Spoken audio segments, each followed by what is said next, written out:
Hello class 8th, welcome to Zenith Guru Fundamental. मैं हूं निकी पंडित and हम यहाँ पे कर रहे हैं पर्टिकुलेट नेचर ऑफ मैटर वाला chapter and we are on lecture number 2। So already इसका लेक्चर नंबर 1 आ चुका है एंड आई होप कि आपने लेक्चर 1 देखा होगा जो कि बेसिक है केमिस्ट्री का एंड बहुत इंपॉर्टेंट चैप्टर है। तो मेक श्योर कि अगर अभी तक आपने नहीं देखा तो पहले लेक्चर 1 देखिए एंड देन लेक्चर 2। ओके, चलिए सो स्टार्ट करते हैं। लास्ट टाइम हमने एटम के बारे में जान लिया था कि किसने एटम के बारे में सबसे पहले बताया था। तो महर्षि कनड ने हमको एटम के बारे में बताया था जिसको परमाणु कहते हैं। ठीक है, और मैंने आपको डेफिनेशन भी लिखवाई थी कि एटम सबसे स्मॉलेस्ट पार्टिकल है जिसको फर्दर ब्रेक डाउन नहीं किया जा सकता। ठीक है, नाउ अब हम यहाँ पे स्टेट्स ऑफ मैटर के बारे में बात कर रहे हैं। तो सबसे पहले आता है हमारा सॉलिड स्टेट। ठीक है, सबसे पहले आता है सॉलिड स्टेट। सॉलिड स्टेट में क्या होता है, जो कॉन्स्टिट्यूएंट्स होते हैं पार्टिकल्स के, जो कॉन्स्टिट्यूएंट्स पार्टिकल्स होते हैं बेसिकली उसमें बहुत ज्यादा फोर्स ऑफ अट्रैक्शन से वो एक दूसरे के साथ अटैच होते हैं। ठीक है, पार्टिकल्स जो होते हैं वो बहुत ज्यादा हाई फोर्स ऑफ अट्रैक्शन के साथ एक दूसरे से अटैच होते हैं जिसकी वजह से ये सॉलिड सब्सटेंस का फॉर्मेशन करते हैं। ठीक है, activity 7.3 let us find out. ठीक है, activity 7.3 let us find out. So यहां पे देखो क्या है, collect a few solid object such as piece of iron और a nail, piece of rock salt, stone, piece of wood, key, piece of aluminium. तो ये सारी की सारी चीजें आपने क्या करनी है, कलेक्ट कर लेनी है। ठीक है, ये सारी की सारी चीजें आप कलेक्ट करेंगे। देखो यहाँ पे दिया गया भी है, iron, nail, rock salt, stone, wooden block, key and piece of aluminium, ये सारी की सारी चीजें। Now observe their shape and size. इन सब का शेप और इन सब के साइज को ऑब्जर्व करिए। कर लिया, ट्राई हैमरिंग देम। चलो भाई, इन सब को हैमर करने की कोशिश करो। आयरन नेल को हैमर करोगे इट इज डिफिकल्ट। ठीक है, रॉक सॉल्ट को करोगे of course it is difficult but it will break, है ना। स्टोन को भी करोगे तो भाई ये तो टूटेगा ही नहीं इतनी आसानी से। वुडन ब्लॉक को हैमर करोगे तो वो बिखर जाएगा, टूट जाएगा। की को हैमर करोगे तो पिचक जाएगा, है ना। And same with piece of aluminium, तो क्योंकि बहुत पतला शीट है तो हो सकता है, नहीं एल्यूमिनियम का शीट नहीं है, पीस ऑफ एल्यूमिनियम है, this is again a very hard, very tough. तो ऑलमोस्ट हमको क्या दिख रहा है कि यहाँ पे जितने भी चीजें हमने ली हैं दे आर वेरी हार्ड, है ना। कैसे है ये, बहुत स्ट्रॉन्ग है, बहुत टफ है। ठीक है, in which of the above 6 object do you think particles are strongly held together. तो सारे के सारे ही यहाँ पे सब्सटेंस ऐसे हैं जिनमें हमको लग रहा है कि पार्टिकल्स बहुत तेजी से एक दूसरे के साथ जुड़े होंगे, है ना। सारे के सारे पार्टिकल्स में चीज हमको यहाँ पे देखने के लिए मिल रही है। Now you must have notice that all these objects are solid. Yes, ये सारे के सारे ऑब्जेक्ट्स कैसे हैं, सॉलिड है। ठीक, you must have noticed that all these objects are solid. Yes, they have definite shape and volume. इनका fix shape है, फिक्स वॉल्यूम है। सारे के सारे सॉलिड है, half fix shape, half fix volume. ठीक, this is due to the fact that in solid the particles are tightly packed. इनके पास फिक्स शेप होने के पीछे का क्या रीजन है, पार्टिकल्स जो है एक दूसरे के साथ टाइटली पैक्ड है ना। And the inter particle attractions are very strong. ठीक है, ऐसे छोटे मोटे तरीके से नहीं जुड़े, उनके बीच का जो पार्टिकल्स का इंटरैक्शन है that is also very strong. इसकी वजह से जब इसको हैमर भी कर रहे हैं ना तो इनके पार्टिकल्स इतने आसानी से दूर दूर नहीं जाएंगे। ठीक है, these strong force of attraction hold the particle in a fix position preventing them from moving freely and the particle can only move to and fro about their position but can not move past each other. अब देखो यहाँ पे चाहे wooden ले लो, चाहे की ले लो, चाहे पीस ऑफ एल्यूमिनियम ले लो, इनके पार्टिकल्स के बीच में फोर्स ऑफ अट्रैक्शन इतना ज्यादा है, स्पेस ना के बराबर है, तो इनके पार्टिकल्स का मूवमेंट होता ही नहीं है। अगर हम इसको बहुत ज्यादा हीट भी करते हैं, हैमर भी करते हैं ना, तो इसके पार्टिकल्स अपने ही पोजीशन पे वाइब्रेशन करते हैं बट वो एक जगह से उठ के दूसरी जगह पे मूव नहीं कर सकते। तो ये सारी की सारी प्रॉपर्टीज थी सॉलिड की। कौन कौन सी प्रॉपर्टीज पढ़ी बेटा अभी हमने, यस कौन कौन सी प्रॉपर्टीज पढ़ी है सॉलिड की। सबसे पहला डेफिनेट शेप होता है, फिक्स वॉल्यूम होता है, रिजिड होता है, ये 3 चीज बता दी है। ठीक है, इंटर पार्टिकल स्पेस जो है वो बहुत कम है, फोर्स ऑफ अट्रैक्शन जो है वो बहुत ज्यादा हाई है। तो अभी तक मैंने आपको इसके 5 पॉइंट बता दिए हैं, आपको अपने नोटबुक में लिख लेना है, ठीक है। तो ये 5 पॉइंट यहां पे मैंने आपको बताए हैं सॉलिड के लिए। So in the solid state is there any way to move these particles apart? क्या कोई तरीका है इनको मूव करने का? ऑफ कोर्स, या तो उसको बहुत तेज हैमर करके इनके पार्टिकल्स को अलग अलग कर दो तो दे विल ब्रेक डाउन, है ना, या तो इनको बहुत ज्यादा हीट करके पिघला दो तो भी इनके पार्टिकल्स जो है वो सेपरेट आउट हो जाएंगे, right. Now when solid is heated, जब सॉलिड को हम हीट करेंगे there particles vibrate more vigorously, तो उनके पार्टिकल्स में वाइब्रेशन होगा, और जब हम एक्सीड कर देंगे हीट करना तो इनके पार्टिकल्स जो हैं वो इधर उधर उठ के भागने लग जाएंगे। Now the particles is not any more solid. अब जो हमारे पास पार्टिकल बचा है वो अब सॉलिड कैटेगरी का नहीं होगा। जब हमने उसको एक्सेसिवली हीट कर दिया, जब उसके पार्टिकल्स रैंडमली मूव करने लग गए, then it not considered as a solid, ठीक है, तब उसको हम बेटा सॉलिड नहीं बोल सकते हैं, बोलेंगे ही नहीं। A stage is reached when these vibrations become so vigorous that the particles start leaving their position and the interparticle force of attraction जो है, जिसने उसको एक फोर्स से होल्ड करके रखा था, वो फोर्स क्या हो जाएगा बेटा? वो फोर्स कम हो जाएगा, वो फोर्स वीक हो जाएगा, ठीक है। And solid get converted into the liquid state. और जब पार्टिकल्स बिल्कुल एक जगह से दूसरी जगह पे खुद मूव करने लग जाएंगे तब हम बोलेंगे कि ये सॉलिड पार्टिकल्स नहीं है।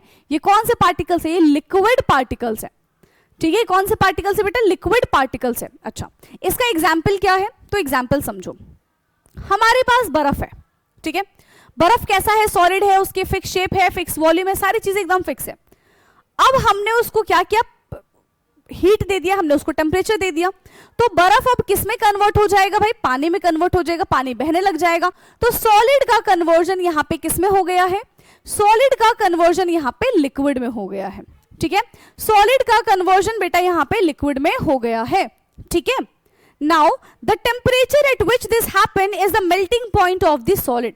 अब यहाँ पे एक और नया टर्म आ गया भाई, मेल्टिंग पॉइंट क्या होता है, ठीक है। एक टर्म यहाँ पे और आया है जिसका मतलब आपको पता होना चाहिए। What is melting point? क्या होता है मेल्टिंग पॉइंट? तो मेल्टिंग पॉइंट वो पॉइंट होता है जहां पे सब्सटेंस जस्ट स्टार्ट होता है मेल्ट होना, ठीक है।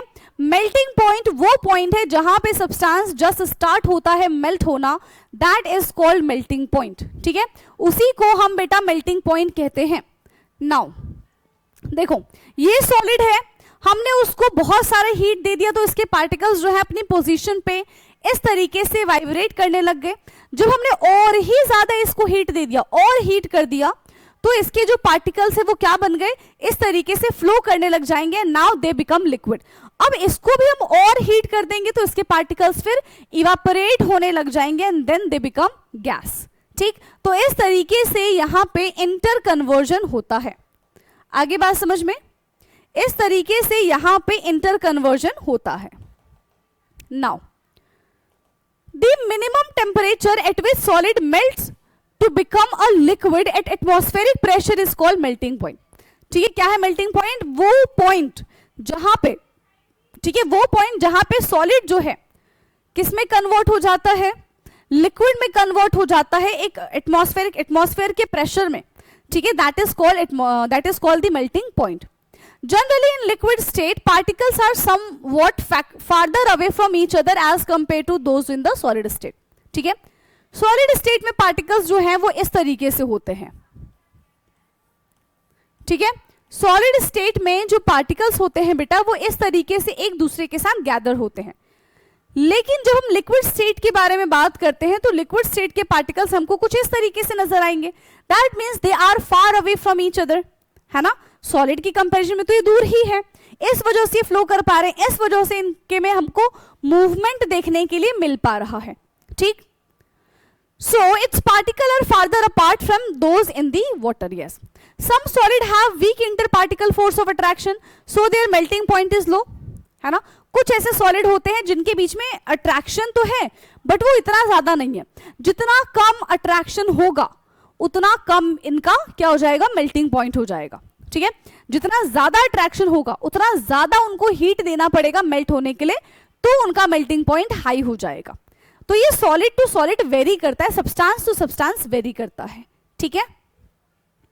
while other have a strong attractive force and have a high melting point.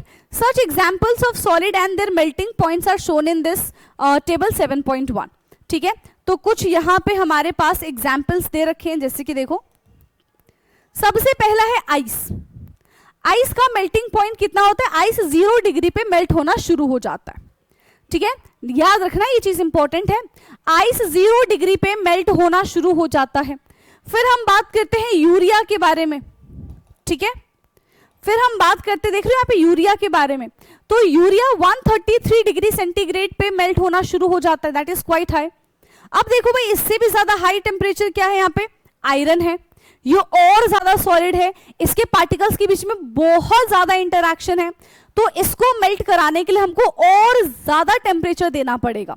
ठीक है, तो यहां पे आयरन को मेल्ट करने के लिए we required 1538 degree Celsius. 1538 degree Celsius का हमको हीट इसको देना पड़ेगा, इसको टेम्परेचर देना पड़ेगा. ठीक है, इतना ज्यादा इनके बीच में फोर्स ऑफ अट्रैक्शन है. ठीक, और तब जाके ये अलग हो पाएंगे. Now solid have definite volume. What about the liquid and gas? Liquid और गैस में क्या है? लिक्विड और गैस के बारे में क्या? सॉलिड के बारे में तो हमको पता चल गया. सॉलिड के पास क्या क्या चीजें? Fix shape, fix volume. ठीक है, और क्या है हमारे पास? रिजिड होता है. ठीक है, high intermolecular force of attraction है, लो स्पेस बिटवीन द पार्टिकल्स होते हैं.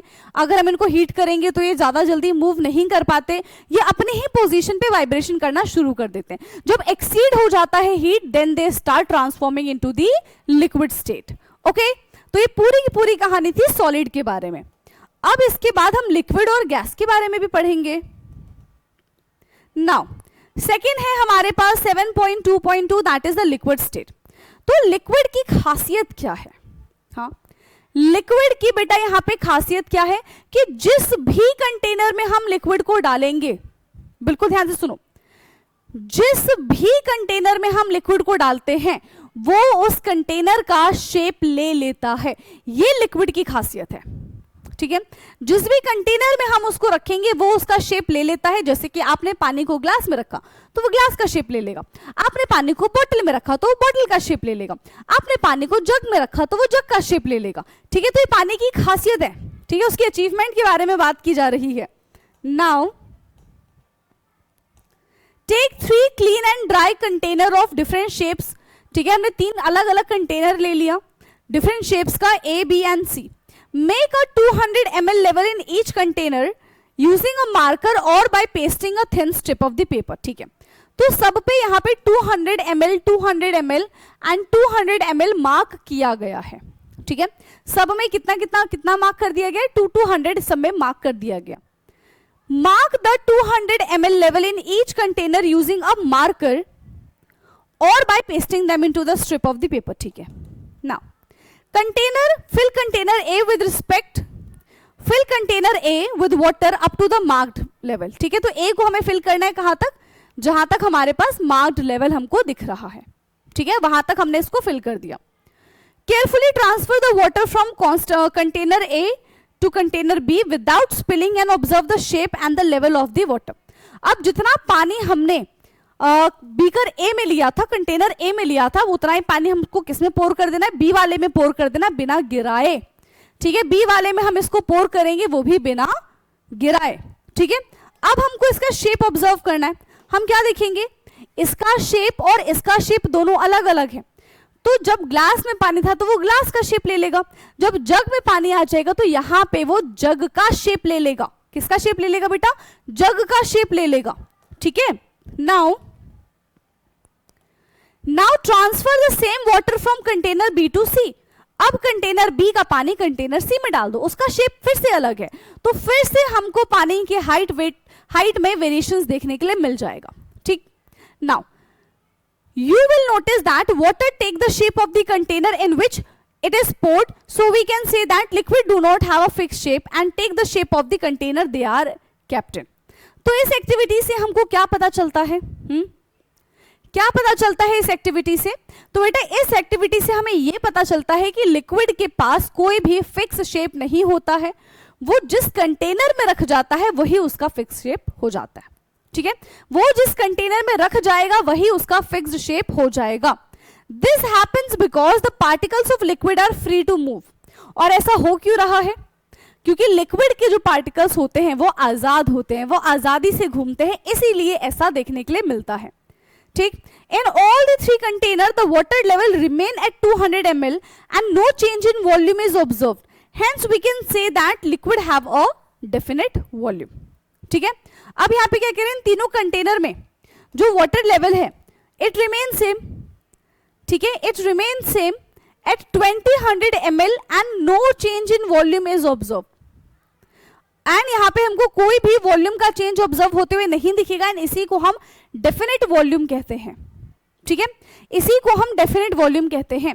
However if a container is not clean some water may stick to its wall, है ना। ऐसा हो सकता है कि अगर कंटेनर क्लीन नहीं है तो जैसे कि 200 ml हमने यहाँ पे पानी लिया मान लेते हैं, अगर कंटेनर क्लीन नहीं है तो कुछ पार्टिकल्स कंटेनर में जाके अटैच हो जाएंगे। अब यहाँ पे हमें 200 ml की जगह, ठीक है, हो सकता है कि 199.9 ml दिखा रहा हो, ये भी तो हो सकता है 199 ml दिखा रहा हो, ठीक है, 198 ml दिखा रहा हो। ठीक है, क्योंकि पार्टिकल जो है वो सरफेस पे आसपास चिपक चुके हैं like this, causing the water level in the next container to be slightly less than the 200 ml after pouring. So activity 7.4, ठीक है, activity 7.4 shows that particles of liquid can move freely but only within a limited space. ठीक है, solid के पास तो ये भी chance नहीं था भाई कि सॉलिड मूव कर पाए, उसके पार्टिकल्स अपनी ही पोजीशन पे बस क्या करते रहते हैं, वाइब्रेशन करते रहते हैं। लेकिन जब हम लिक्विड के बारे में बात करते हैं तो लिक्विड के जो पार्टिकल्स होते हैं ना वो एक जगह से दूसरी जगह मूव करते हैं। ठीक है, लिक्विड के जो पार्टिकल्स होते हैं बेटा वो एक जगह से दूसरी जगह पे मूव करते हैं, वो फिक्स नहीं होते हैं। ठीक है, बट हाँ इसका फिक्स शेप नहीं होता। फिक्स शेप नहीं होता मतलब इसको हम जिस भी कंटेनर में रखेंगे ये उसका शेप ले लेगा, इसका खुद का कोई फिक्स शेप नहीं होता है ना, इसका खुद का कोई भी फिक्स शेप नहीं होता है। Now let us now compare interparticle force of attraction in liquid and solid. अब इंटरपार्टिकल फोर्स ऑफ अट्रैक्शन के बारे में बात करेंगे सॉलिड एंड लिक्विड के। ठीक, take some water in a shallow vessels and try to move your finger through it. ठीक है, तो रुका हुआ पानी आपको ले लेना और उसमें इस तरीके से फिंगर से उसको टच करना है, उसको घुमाना है। ठीक है, are you able to move your finger through the water? Yes. तो लिक्विड में तो हम मूवमेंट कर पाते हैं, बट वहीं अगर लकड़ी रख दो, लकड़ी के अंदर तो हमारा हाथ जाएगा ही नहीं, है ना, वुड के अंदर तो हमारा हाथ जाएगा ही नहीं कि हम उसको इस तरीके से घुमा पाए, ऑब्स्टिकल्स बन जाएंगे वहां पे। ठीक है, क्या बन जाएगा, ऑब्स्टिकल्स बन जाएंगे। Clear? Now you can move your finger through water without breaking और कटिंग इट परमानेंटली। हाँ, हम ये चीज कर पा रहे हैं, which can not be done in the case of the solid. अगर पानी की जगह हमने कोई सॉलिड सब्सटेंस ले लिया तो उस केस में हम ये चीज नहीं कर पाएंगे। So when you try this you are temporarily displacing water as soon as you remove your finger the position of water is restored and we can say that liquid the interparticle attraction are slightly weaker than the solid, है ना। solid में तो of course देखो force of attraction कितना ज्यादा high होता है and space is low, और इसका just opposite हमें liquid में देखने के लिए मिलेगा। ठीक है, यहाँ पे क्या है, इसके particles कैसे हैं, particles are attract each other, इसके पार्टिकल्स कैसे एक दूसरे से अलग अलग है, तो इनके बीच में फोर्स ऑफ अट्रैक्शन ज्यादा लगेगा, इनके बीच में इतना फोर्स ऑफ अट्रैक्शन नहीं है। ठीक है, समझ में बात आ रही है, but still strong enough to keep the particles close together. Solid के पार्टिकल्स इतने टफ तो होते ही हैं कि वो एक दूसरे को अच्छे से बाइंड कर पाए। ठीक, now recall curiosity grade 6 chapter. ठीक है भाई, 6 चैप्टर पे ही पहुंच जाओ, तब तो आपके पास ये बुक ही नहीं थी। Temperature and its measurement. ठीक है, पुरानी बुक में भी आपने पढ़ा होगा temperature and its measurement. Where you observe the temperature of boiling water. किस तरीके से हम वाटर का बॉइलिंग, ये वाटर का जो बॉइलिंग पॉइंट है, ठीक है, वो किस तरीके से हम ऑब्जर्व कर पाएंगे, एनी आइडिया? किस तरीके से हम वो चीज ऑब्जर्व कर पाएंगे? So when a liquid is heated the stage come when it start boiling. जब लिक्विड 100 डिग्री पे बॉइल, ये हीट अप हो जाता है, बॉइल होना स्टार्ट हो जाता है, कब, 100 डिग्री पे। ठीक है, the temperature at which the liquid boil and turn into the vapour. अब इतना हीट दे दिया कि भाई पहले तो वो बॉईल हो रहा है, तो बॉइलिंग पॉइंट देखेंगे, बिल्कुल हीट अप होके उसका जो वेपर है अब वो निकल रहा है, ठीक है, वेपर निकल रहा है। Eight atmospheric pressure is called boiling point, ठीक है।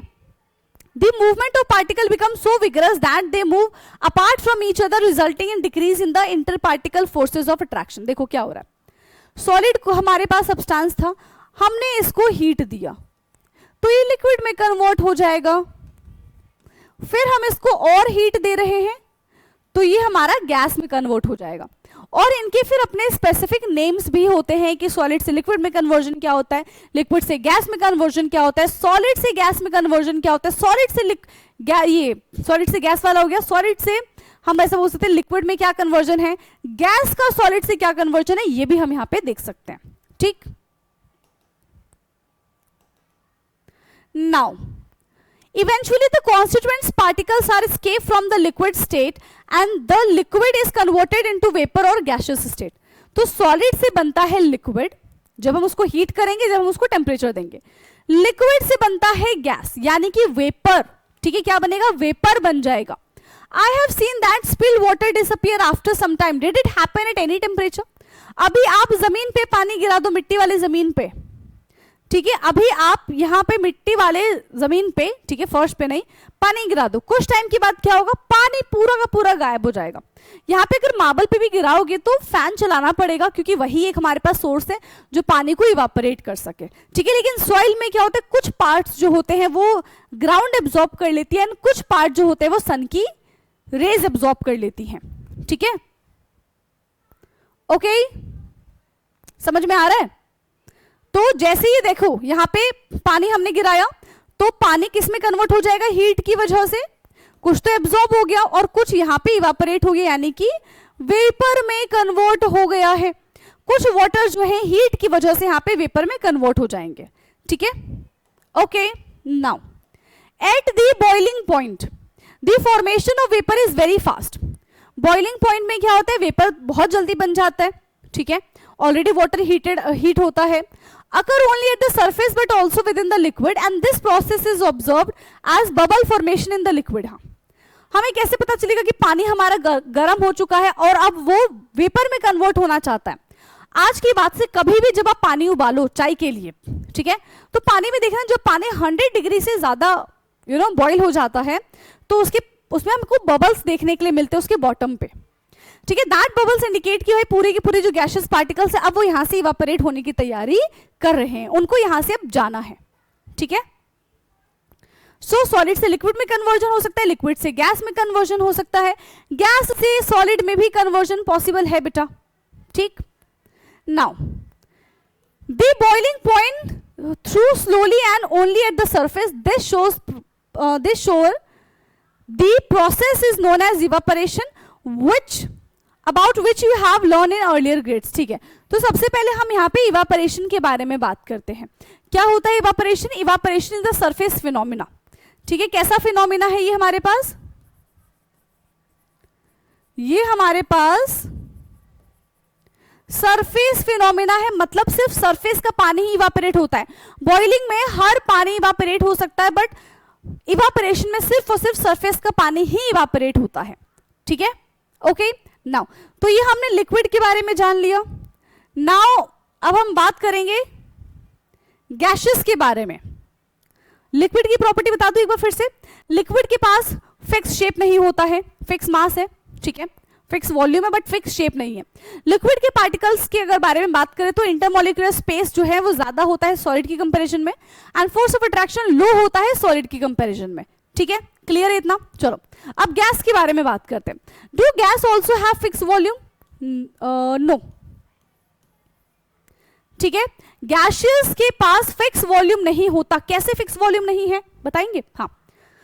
अभी यहां पे आप जिस भी कमरे में बैठे हो ना उसमें ना एक बार ऐसा परफ्यूम स्प्रेड कर दो, ठीक है, परफ्यूम स्प्रेड कर दिया आपने, एक कोने में परफ्यूम स्प्रेड किया, दिख रहा है अपने आप दूसरे कोने में परफ्यूम आ जाएगा। उतना ही परफ्यूम अगर आप एक छोटे से डब्बे के अंदर स्प्रेड कर दो तो भी वो पूरे में फैल जाएगा। उतना ही परफ्यूम आप एक रूम में, एक कमरे में स्प्रेड कर दो, ठीक है, तो भी वो पूरे में फैल जाएगा। अब हो क्या रहा है, यहाँ पे जो लिक्विड है वो बहुत दूर दूर तक मूव कर सकता है। लिक्विड का मास भले ये सॉरी नॉट लिक्विड, गैस के जो पार्टिकल्स होते हैं वो बहुत दूर दूर होते हैं एक दूसरे से, एंड क्या होता है वो बहुत फास्ट मूव करते हैं, बहुत रैंडम मूव करते हैं। तो इस वजह से गैस के पास कोई भी फिक्स वॉल्यूम नहीं होता है, कोई भी फिक्स शेप नहीं होता, बट इसका मास फिक्स होता है। ठीक है, इसका मास फिक्स होता है। क्लियर? चलो, now activity 7.5, let us investigate. Take two transparent gas jar और ग्लास टम्बलर। ठीक है, आप दो यहाँ पे गैस जार ले लो एंड या फिर ग्लास टम्बलर ले लो, उस पे मार्क कर दो A and B। Create some smoke by burning an incense stick, उसमें थोड़ा सा धुआं धुआं कर दो। ठीक है, आप क्या देखोगे पूरे में उस गैस जार में, ठीक है, पूरे में धुआं धुआं भर गया है, फिर ग्लास में पूरे में धुआं धुआं भर जाएगा। Hold the gas jar upside down over the smoke, the gas jar around trap the smoke inside, है ना, वो अपने अंदर पूरा पूरा धुआं स्मोक जो है वो भर लेगा। ठीक, turn it over and cover it with the glass plate, hold another gas jar B upside and gently place it over the glass plate, cover the gas jar A. ठीक है, देखो, be careful while burning incense stick, है ना, जलने के खतरे हैं तो उनसे बचा जाना चाहिए अपने को। नाउ इस तरीके से देखो, पिक्चर में जैसा हमको दिखाया गया है ना, इस तरीके से दिख रहा है। हमने क्या किया, गैस जार ले लिया और इंसेंस स्टिक इस तरीके से बर्न करके पूरा का पूरा जो एयर है इस जार ने ट्रैप कर लिया। ठीक, अब उसको देखो हमने दूसरे गैस जार पे इस तरीके से रख दिया। ठीक है, अब हम इसके बीच का जो स्लाइड है वो हटा देंगे तो क्या देखेंगे, इसमें से जो धुआं था, इसमें जो स्मोक था वो इधर की साइड मूव कर रहा है और दोनों में अब बराबर हमको स्मोक देखने के लिए मिल जाएगा। ठीक है, दोनों में हमें बराबर स्मोक देखने के लिए मिल जाएगा। So remove the glass plate slowly and ensure that both gas jar are close enough and there is no gap for smoke to escape, है ना, कोई गैप नहीं होना चाहिए कि स्मोक जो है यहां से निकल सके। Observe how the smoke spread inside the gas jar B, तो जहां पे ज्यादा है वहां से मूव करेगा कम वाले की तरफ, है ना, कैसे मूव करेगा, जहां पे ज्यादा है वहां से मूव करेगा कम वाले की तरफ। ठीक है, the smoke filled the entire space in the gas jar B, indicating that gases do not have fixed volume and tends to occupy the entire available space. ठीक है, जितना भी उनको स्पेस दिखेगा वो उतना पूरा का पूरा स्पेस भर देते हैं भाई। थोड़ा स्पेस है तो वो थोड़ा स्पेस भरेंगे, उतने में उनको ज्यादा स्पेस मिल जाएगा तो पूरे में ही भर जाएंगे। ठीक है, like liquids they also acquire the shape of vessels they are in, है ना, लिक्विड की तरह ये भी शेप ले लेते हैं। ठीक है, this illustrate that the particles of gases move freely in all direction and the interparticle attraction are negligible, है ना, पार्टिकल्स जो होते हैं गैस की वो रेंडमली फ्रीली मूव करते रहते हैं। अगर हम इंटरैक्शन के बारे में बात करें कि पार्टिकल्स में कितना इंटरैक्शन है तो वो ना के बराबर होता है। ठीक है, वो कैसा होता है, ना के बराबर होता है, तभी तो पार्टिकल्स बहुत दूर दूर तक मूव कर पाते हैं। ठीक है, now As a result, gases do not have a fixed shape or volume. यहां से हमें पता चलता है कि गैस के पास ना ही फिक्स शेप होता है ना ही फिक्स वॉल्यूम होता है। ठीक, so in this activity smoke is used to represent the gaseous state. The tiny particles of smoke suspended in the air and constantly hit by the invisible particles of gases and their movement help us to observe the motion of gas particles. ठीक है, तो वहां पे हमको gas के जो हम ऐसे बोल सकते हैं कि मोशन देखने के लिए मिल जाएगा, उनका मूवमेंट देखने के लिए मिल जाएगा। And they continuously hit the wall of that gas jar. ठीक है, वो कंटिन्यूएशन में फोर्स लगा रहे होंगे कि मुझे भाई बाहर निकालो, मुझे और फैलना है और फैलना है, इस तरीके से। ठीक, this activity can also demonstrate by using iodine vapour instead of smoke from incense stick. आप ये काम आयोडीन वेपर से भी कर सकते हैं। देखो, अगर लैब में है तो आयोडीन वेपर ले लो, घर पे हो आप तो कांच के ग्लास से आप इंसेंस स्टिक में ये काम कर सकते हैं। ठीक, iodine vapour can be obtain by placing some solid iodine in close gas. ठीक है, जिस तरीके से इंसेंस स्टिक रखा था सेम उसी तरीके से आपको आयोडीन भी रखना है। ठीक है, वही होगा। ठीक है, पहले हमने आयोडीन रख लिया, इसका कलर पर्पल होता है तो वो ज्यादा फैसिनेटिंग लगता है। ठीक है, और फिर बीच में हमने क्या किया, स्लाइड हटा दी, दो जार को जोड़ दिया, तो देखो पूरी तरीके से दोनों में फिल हो चुका है। ठीक है, पूरी तरीके से दोनों में क्या हो चुका है बेटा, ये फिल हो चुका है. Both the liquid and gases flow and do not retain its fix shape. These properties distinguishing them from solid and classify them as a fluid. ठीक है, तो इनको हम क्या बोलते हैं, देखो पहले ये सॉलिड फॉर्म में था. पहले ये कैसे फॉर्म में था बेटा, पहले ये सॉलिड फॉर्म में था. हमने क्या किया, यस हमने क्या किया, इसको बर्न करके अब ये गैसियस फॉर्म में कन्वर्ट हो चुका है. किस में कन्वर्ट हो गया, गैसियस फॉर्म में कन्वर्ट हो चुका है. और इसने पूरा का पूरा ये जो गैस जार है उसको एक्वायर कर लिया. क्लियर.